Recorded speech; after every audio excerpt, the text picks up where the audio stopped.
Hello guys, আছেন ভালো? আসসালামু আলাইকুম। আপনারা সবাই কেমন আছেন?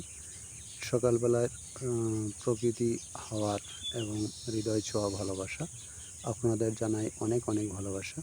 আজকে আপনাদের সামনে একটি সুন্দর পরিবেশ এবং সুন্দর জিনিস তুলে ধরব। সেটা হচ্ছে শুধু শহরের মানুষ মর্নিং ওয়াক করে না, যে গ্রামের মানুষও মর্নিং ওয়াক করে এবং হাঁটাহাঁটি করে। এই জিনিসটা আপনাদের সামনে তুলে ধরার চেষ্টা করেছি। যদি আপনাদের ভালো লেগে থাকে তাহলে অবশ্যই ভিডিওটা শেয়ার করে দেবেন।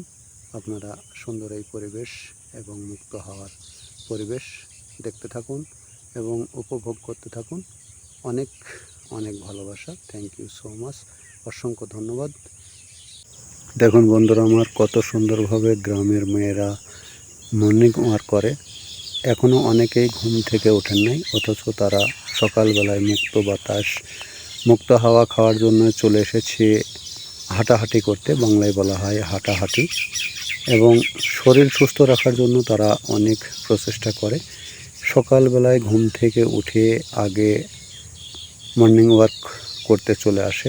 এই রাস্তা দিয়ে অনেকেই মর্নিং ওয়াক করে এবং সকালবেলার যে শিশির মুক্ত আকাশের মুক্ত আবহাওয়া, বাতাস শরীরের জন্য অনেক উপকার। এই রাস্তা দিয়ে অনেকেই মর্নিং ওয়াক করতেছে। অনেক মহিলা আছে, এখনই আপনাদের সামনে কিছু মহিলা দেখিয়ে দিলাম এবং আসতেছে যেতেছে।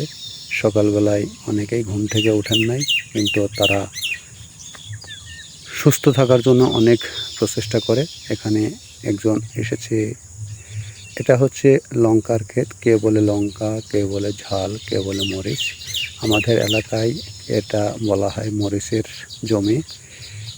আপনারা যদি ভিডিওটা ভালো লেগে থাকে তাহলে অবশ্যই শেয়ার করে অন্যকে দেখার সুযোগ করে দেবেন। ওই দেখুন মহিলারা, অনেক মহিলা হাঁটাহাঁটি করতেছে, মর্নিং ওয়াক করতেছে। এবং ভালোবেসে আমার পাশে থাকবেন, আমার চ্যানেলটা সাবস্ক্রাইব করবেন। সবাইকে জানাই অন্তরের অন্তরস্থল থেকে ভালোবাসা। শুভ সকাল। সকালের মুক্ত পরিবেশ, মুক্ত হাওয়া, তাই আমার কাছে খুব ভালো লেগেছে। আপনাদের কাছে তুলে ধরলাম। আপনাদের কাছে একটু ভালো লাগলে অবশ্যই অন্যকে শেয়ার করে দেবেন। ওই দেখুন মহিলারা মর্নিং ওয়াক করতেছে এবং গ্রামের বাংলায় কথায় বলা হয় হাঁটাহাঁটি করে। সকালবেলায় ঘুম থেকে উঠে অনেকে ঘুমিয়ে থাকে, অনেকে ঘুম থেকে উঠে চলে আসে মর্নিং ওয়াক করতে এবং হাঁটাহাঁটি করতে।